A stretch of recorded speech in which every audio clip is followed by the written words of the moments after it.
Good morning વિદ્યાર્થીઓ. ધોરણ 3 વિષય ગણિત પ્રકરણ 12 આપણે ભાગ પાડી શકીશું. એ હજી પ્રકરણ ચલાવ્યું છે, હજી ચાલશે ને હજી બાકી છે. તો જો આપણે આવા દાખલા શીખવાના છે, ભાગાકાર છે. ચિત્રના આધારે આપેલી વિગત પરથી પ્રશ્નોના જવાબ આપો. આ અજગર દોરેલો છે, એમાં 1 થી 45 સુધીની સંખ્યા લખેલી છે અને બધામાં બબે બબે એરા કરેલા છે. બબે બબે જો હવે તમને સવાલ આપ્યા છે. ઉંદર એક વખતમાં 2 સંખ્યા કૂદે છે. દેડકો એક વખતમાં 3 સંખ્યા કૂદે છે. હરણ એક વખતમાં 4 સંખ્યા કૂદે છે.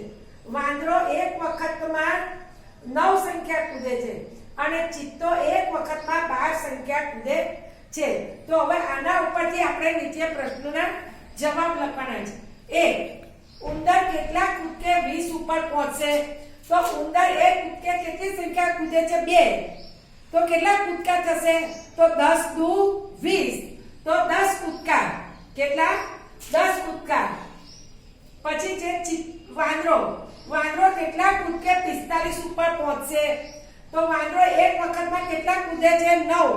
તો 9 નો ઘડિયો 45 સુધી બોલવાનો. ભાગાકાર 9 પંચા 45. એટલે વચ્ચે જે આંકડો બોલાયો એટલા કૂદકે.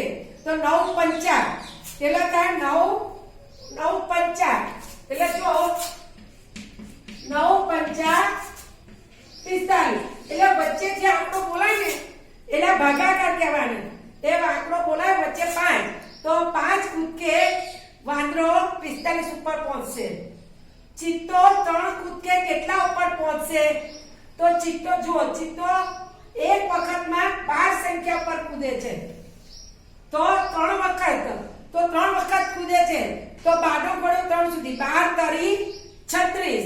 તો તે 36 સંખ્યા પર 3 કૂદકે આવશે. કયા પ્રાણીઓ 18 પર મળશે? 18 સંખ્યા પર કયા પ્રાણીઓ મળશે? તો 18 ઉપર જો 2 છે એટલે 2 * 18 દેડકો.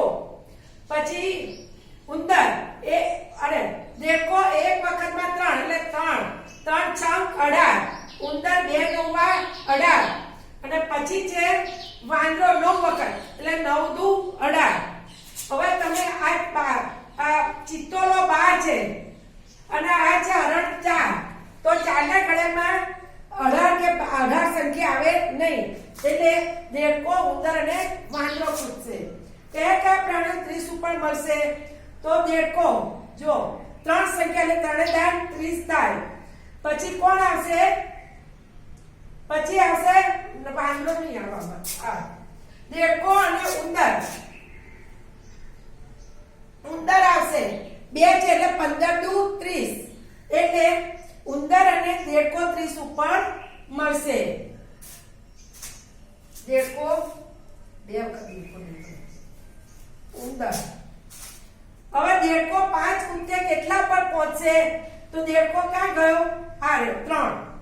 હવે 3 છે તો 3 સંખ્યા છે ને, તો એ 3 દેડકો એક વખતમાં 3 સંખ્યા કૂદે છે.